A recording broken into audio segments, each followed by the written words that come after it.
Access to education, especially at the basic level, is said to be the responsibility of all.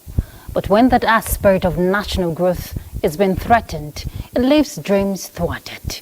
In the wake of persistent attacks on schools by bandits and kidnappers, which have continued to affect the advancement of education, there is a growing concern on how to make the school environment safe and conducive for teaching and learning.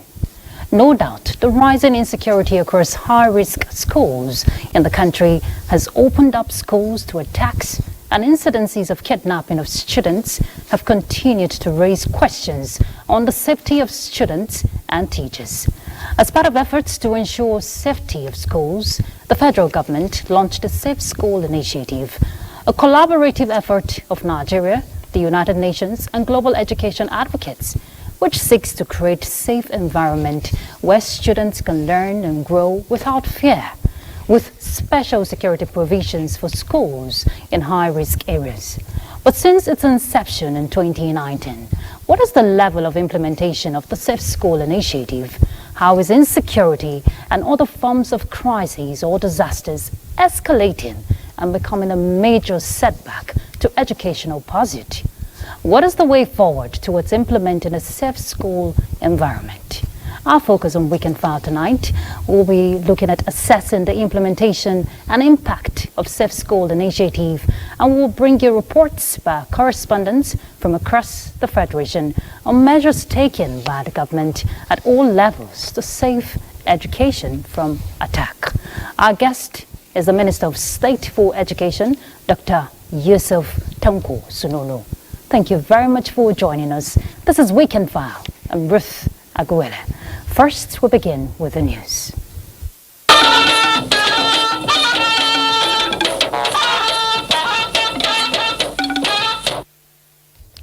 Vice President Kashim Shettima has acknowledged the commitment to professionalism and excellence in the Alumni Association of National Institute. The Vice President acknowledged the association when he received the members at the State House, led by the National President, Ambassador Emmanuel Obi Okafor. He assured prompt action on the issues discussed, underscoring Nigeria's significance on the African continent and the importance of collective efforts for national progress. The Vice President also lauded President Bola Ahmed Tinubu's leadership and pledged to enhance the standard of NIPS Kuru while addressing resource challenges. National President of the Association, Ambassador Emmanuel Obi Okafor, commended the Vice President's transformational leadership style and outlined ANI's role as an advocacy platform for policy recommendations and national unity. He also said the ongoing collaboration with the Ministry of Defense to enhance security awareness across the country's geopolitical zones is yielding result.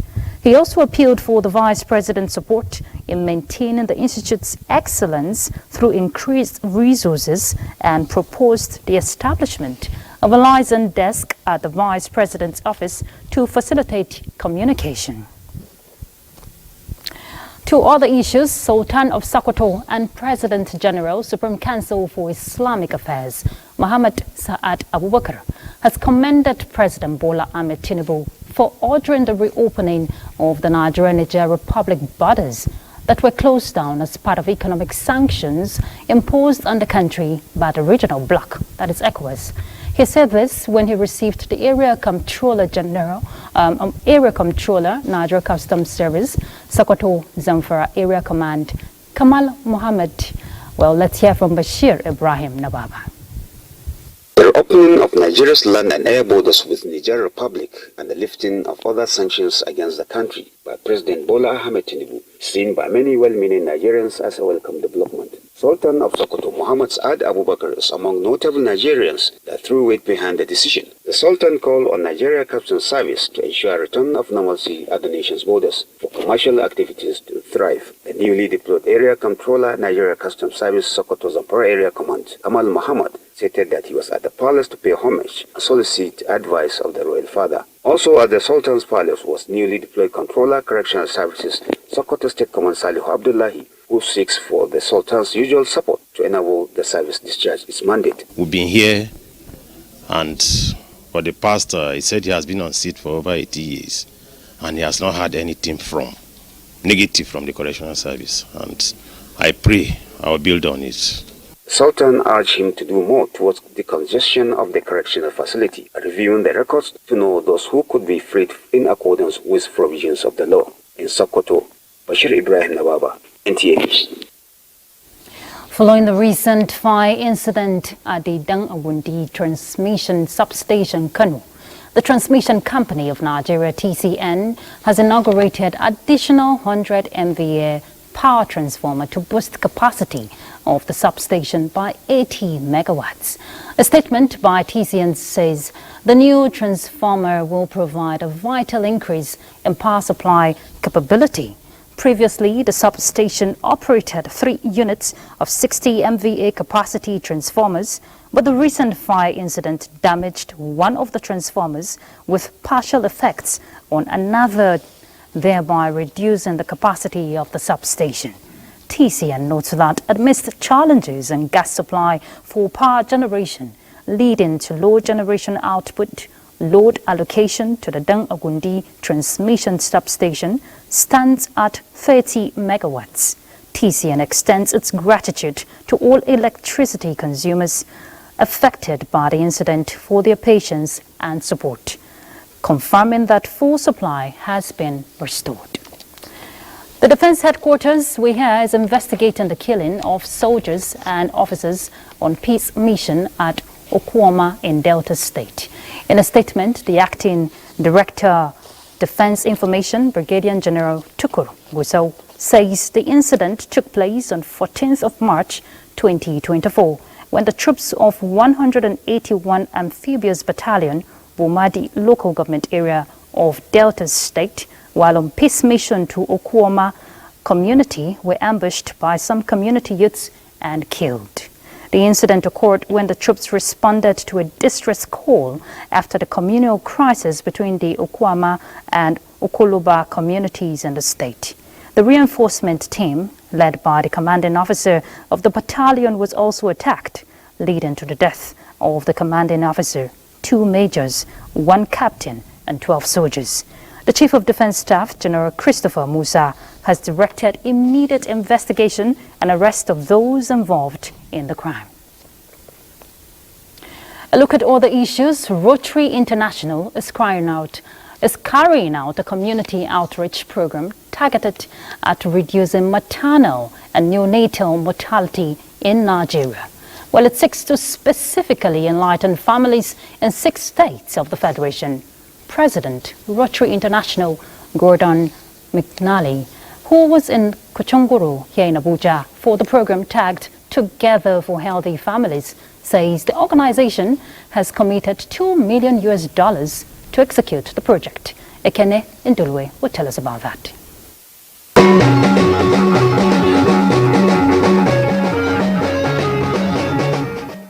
Visiting Kochingoro presents a whole new cultural experience for the president of Rotary International.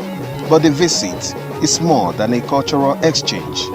Rotary International is concerned about the health challenges in the local community and has come to dialogue with residents and address the issues.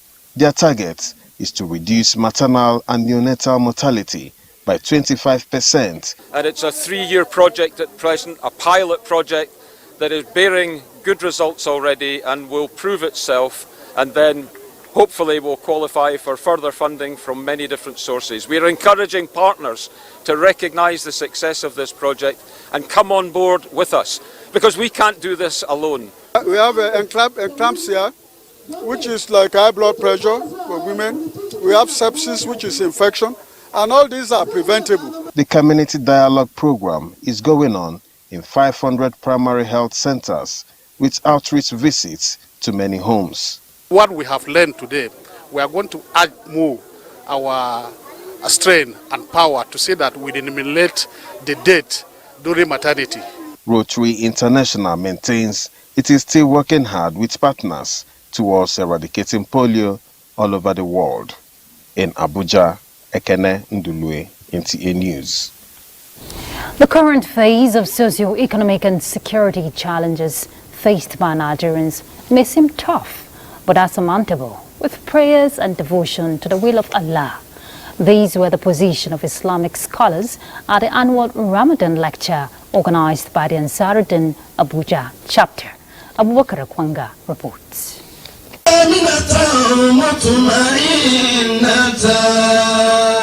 Ansaruddin is one of the oldest Islamic organizations famous for the propagation of Islam and fostering of brotherhood amongst religious adherents. Beyond this familiar mandate, the organization also seeks to find divine solutions to some national challenges through its annual Ramadan lecture. Now, the 29th annual lecture centered on seeking Allah's protection over security challenges in Nigeria, weaponized prayers against kidnapping, corruption, and poverty. And there is no better way of tackling insecurity that is beyond prayers. If everybody has a little thing to hold, there will be security, isn't it? But this is a time to think about our brother. But it has been like this for long in Islam. All of us have to work as a team so that we can support the government, so that we can be able to come out of these challenges. The best time to give charity is during Ramadan. Messages and prayers for political stability, social harmony, and economic prosperity of Nigeria were delivered by revered scholars and eminent Nigerians. In Abuja, Abubakar Akwanga, NTA News. How do we make our schools safe? Well, that will be the focus of our conversation as we assess the implementation and impact of Safe School initiative. And we have the Minister of State for Education in the house. Welcome back, and this is the part we begin our conversation. But before we do that, let's bring you some reports.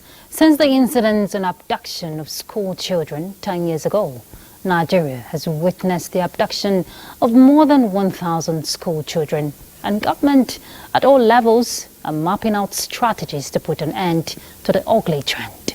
Olainka Ojo in this report examines government's efforts through the Safe School initiative in addressing issues of kidnapping of school children.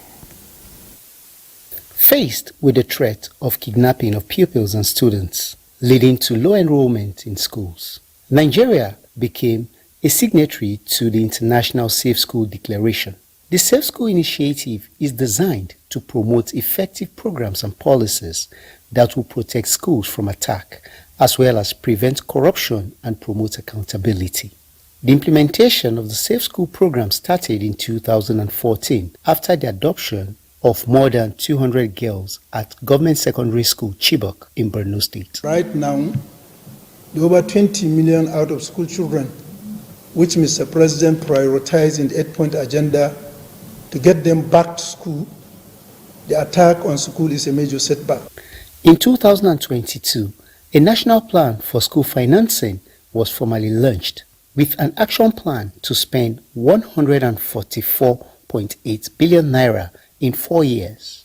But of this amount, only 15 billion naira was released early 2023. And since the protection of schools, students, teachers, and educational facilities has become urgent, the Nigerian police force embarked on training of its personnel on schools protection. This squad will operate in support of the Schools Protection Squad to ensure our educational facilities remain free from danger and unwelcome incidents.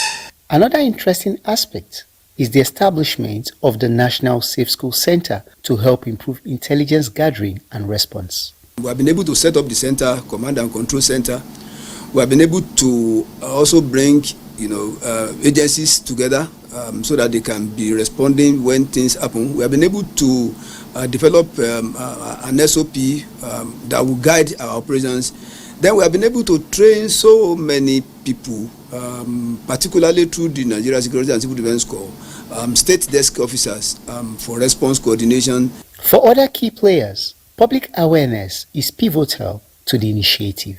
Including local vigilantes, hunters groups, retired security personnel, traditional and religious leaders would also be integrated into the security architecture, precisely in the area of intelligence gathering, aimed at providing support in securing schools and peoples. With all these measures in place, it is expected that government and relevant stakeholders will intensify efforts to secure the school environment to enable pupils, students and teachers study under a conducive environment without fear of being attacked. Olainka Ojo, NTA News.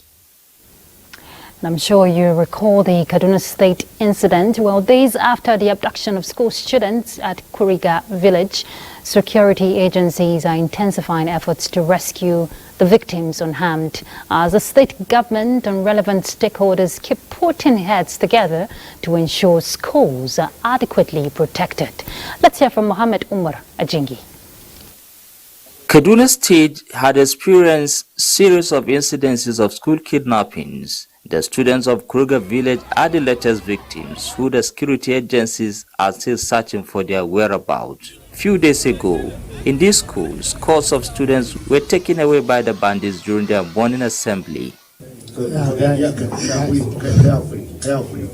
The students of Greenfield University, as well as School of Forestry and Mechanization in Mondo, were once victims. But the state government, in collaboration with the federal government and security agencies, are working tirelessly to stop the incessant abduction of the students. Be rest assured that the president is equal to the task. The very essence of the existence of government is to secure the lives and properties of the citizenry. He has tasked the entire security architecture in the country to go all out and get back our kids safely. We thought we have seen the end of this kidnapping in Kaduna State, only for it to rear back in a very devastating manner. And we are also very ready to partner with you in coming up with security solutions.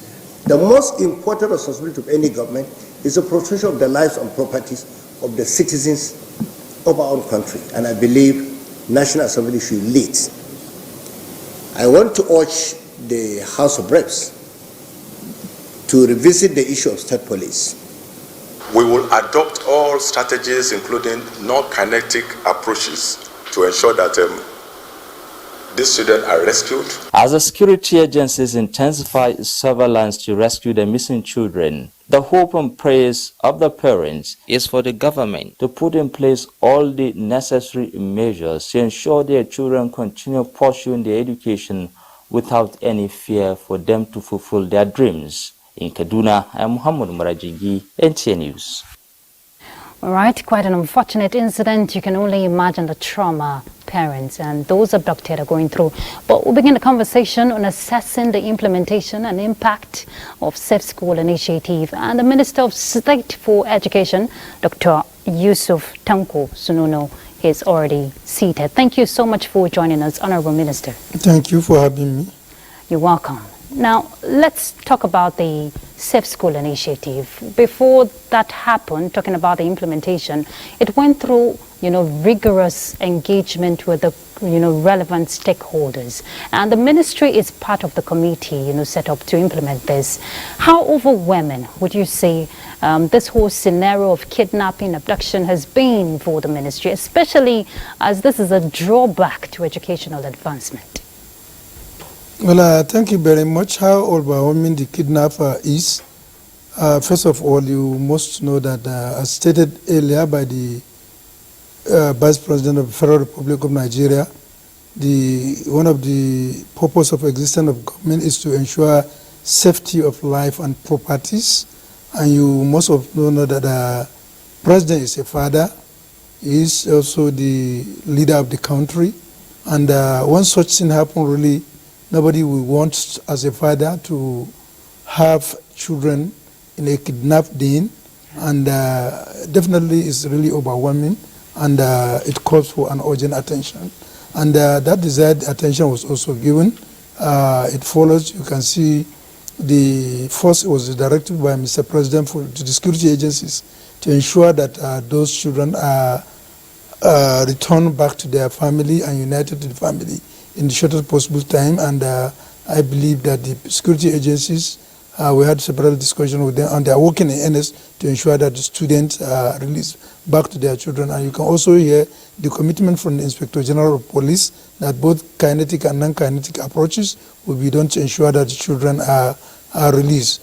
And on our own part as a Ministry of Education, that we are saddled with responsibility of policy, development, implementation, and supervision. We are also worried. I was also physically present to commiserate with the parents of the kidnapped children and also the good people of and government of Kaduna State. And we are all working to ensure that those children are returned back to the school.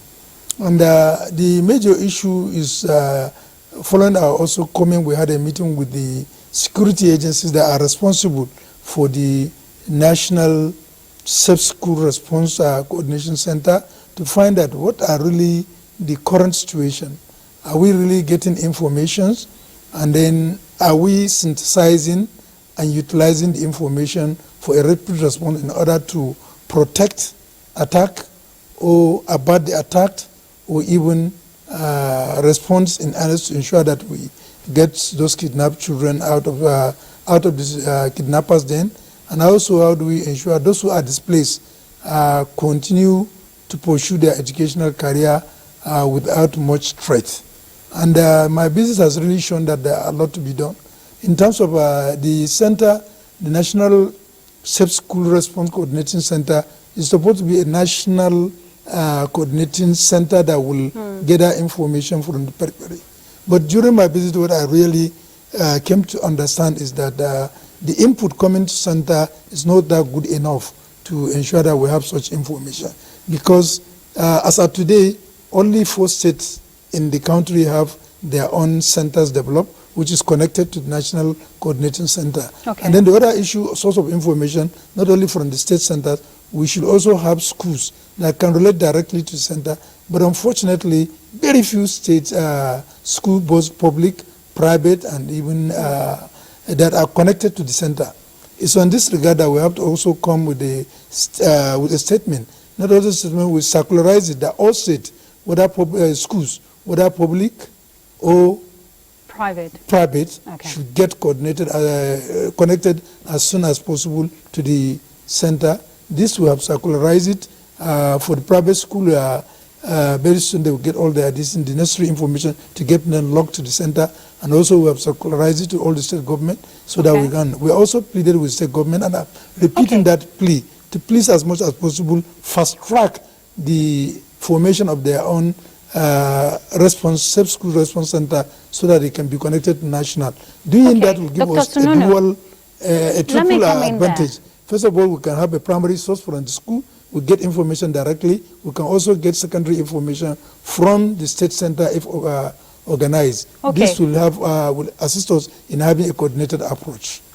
Well explained there, Honorable Minister, particularly, and we've seen the active and proactive measures, put in place by the security operatives who are in charge of these safe school centers you mentioned.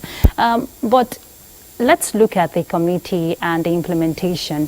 From the report we saw, 144 billion naira was earmarked. It's a 4 years plan, and just for last year, 2023, we had the report saying that 15 billion has only been spent. So funding is not a challenge. And if the security operatives are doing their own part on one hand, what have you gathered, from your findings in terms of monitoring, evaluation? Why is there still this persistent attacks on school if the measures are already put in place to some certain extent? Where is the drawback coming from? Well, I earlier mentioned that there is a gap in terms of coordination. Okay. In terms of flow of information to the center, because a lot of schools are not connected, so that we get the primary source of information is not getting to the center.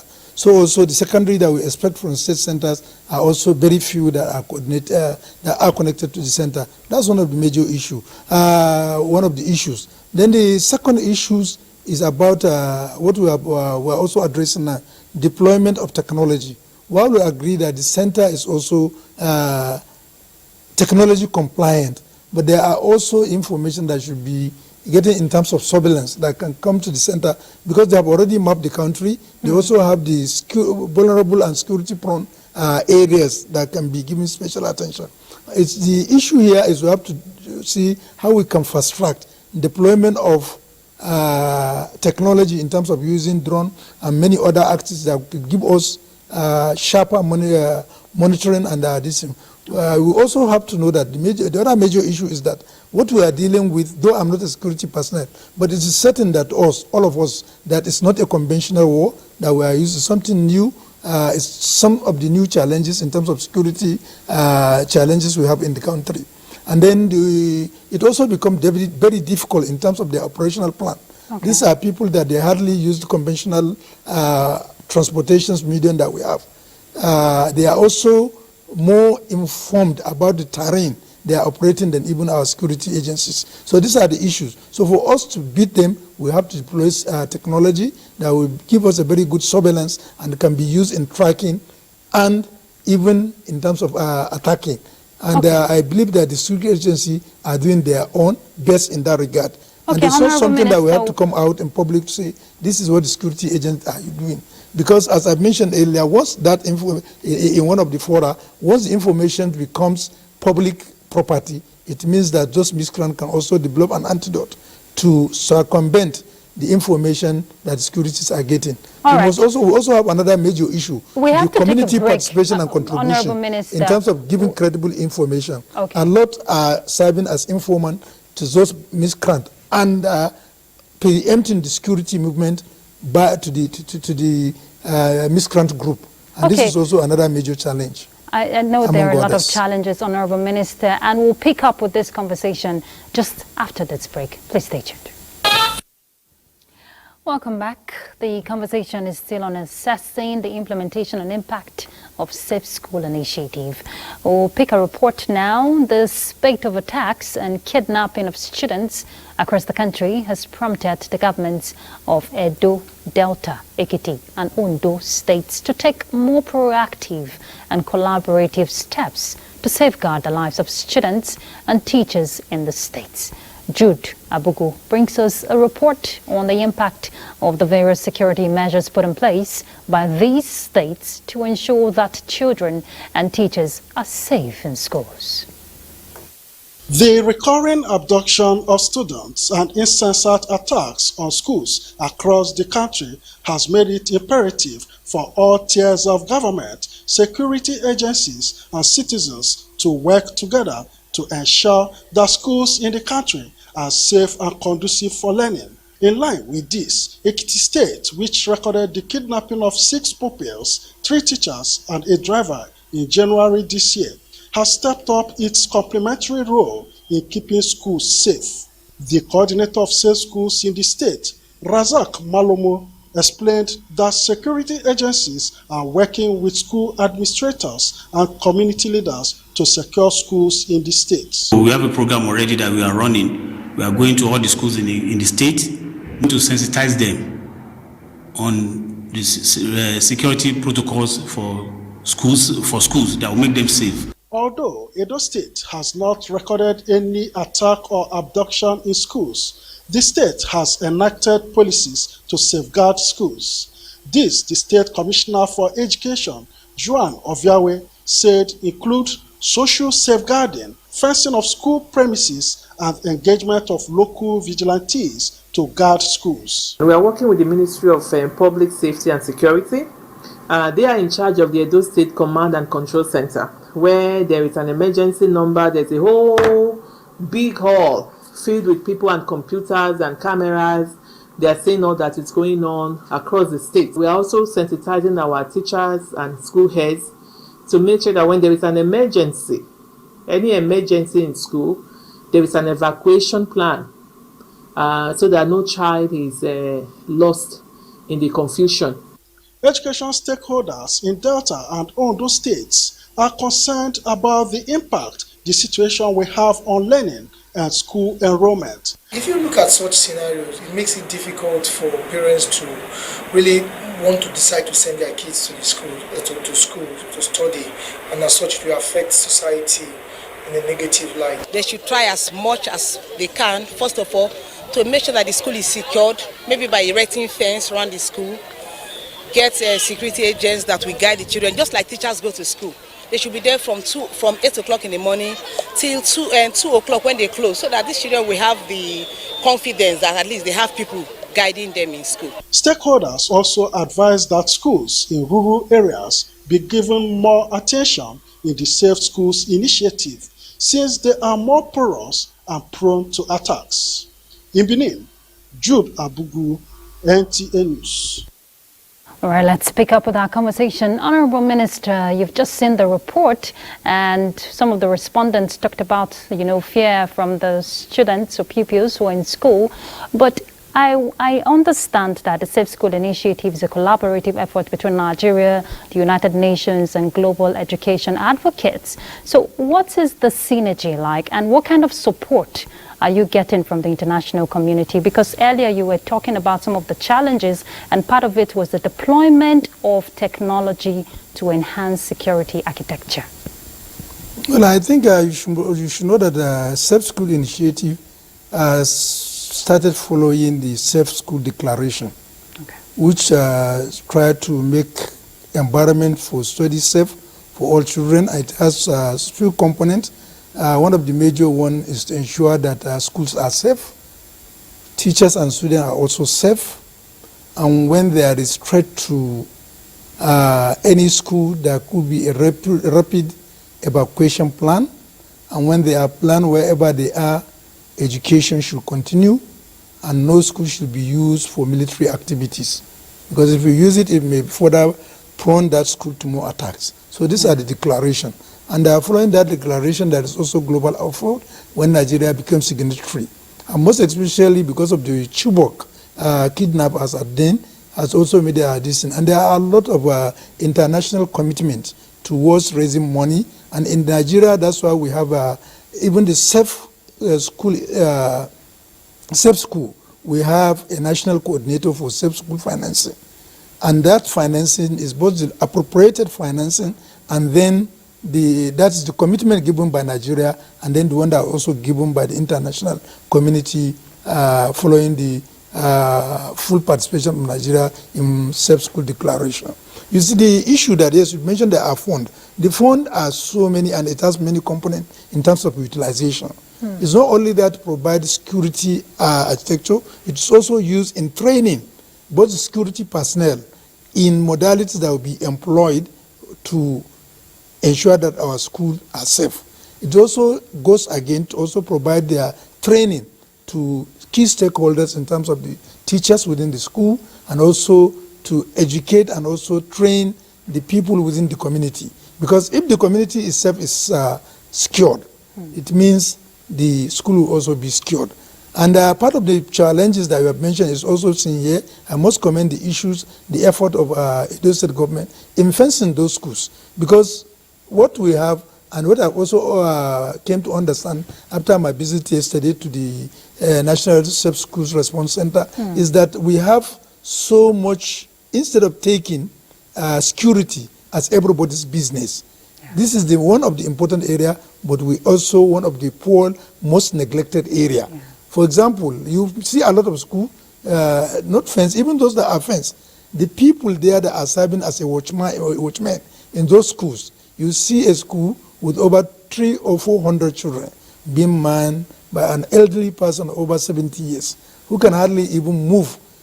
The agility to move and then even report is very, very distant. So I think we have to be more security conscious and take the business of security as everybody's duty, so that we can move from saying that when you see something, say something, but to say when you see something, act to do something. Okay, Yes. and just before I let you go, Honorable Minister, advocacy, because this is where advocacy comes to play. You want community response, and when you were talking about the security guards for most schools who are really elderly, I've also witnessed that, and it's quite unfortunate. But going forward, what assurance are you giving Nigerians? We want our children safe in school. I didn't get your last question. As in going forward, what assurance are you giving Nigerians to ensure Well, going forward, I want to assure Nigerians that we are having a president who is fully security conscious, and that's why, despite his pledge that education will receive a boost in the budgetary allocation, he has promised that, and it comes second to security. So he still prioritizes security, because the country must, first of all, be secured before you can even talk of getting to the education.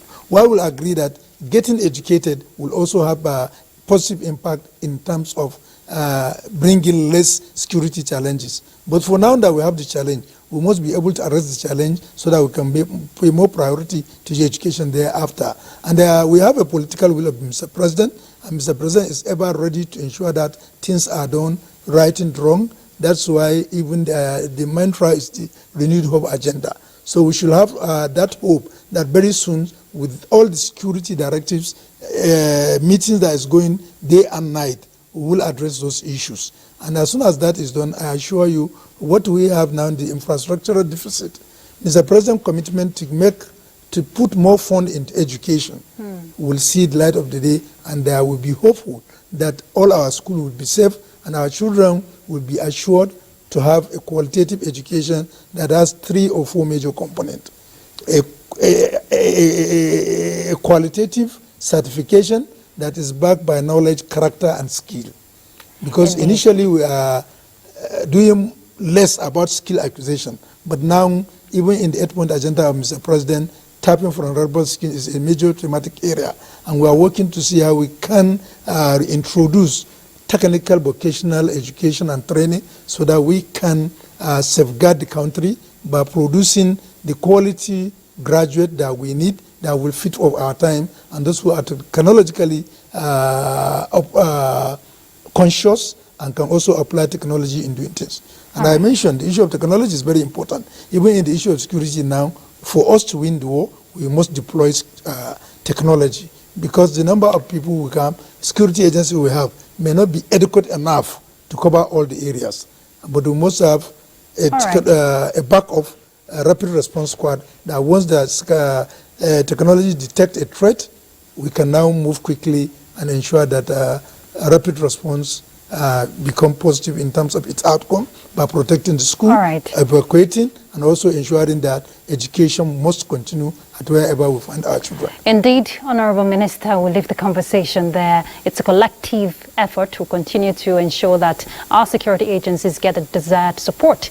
And most importantly, let's keep hope alive, because like they say, there is light at the end of the tunnel. We want to thank you very much, Dr. Yusuf Tanko Sununu. He's the Minister of State for Education. Thank you very much for your time on Weekend Thank you for also this opportunity to share what we are doing with Nigerians. You're welcome. All right, and this is where we take another break. Welcome back.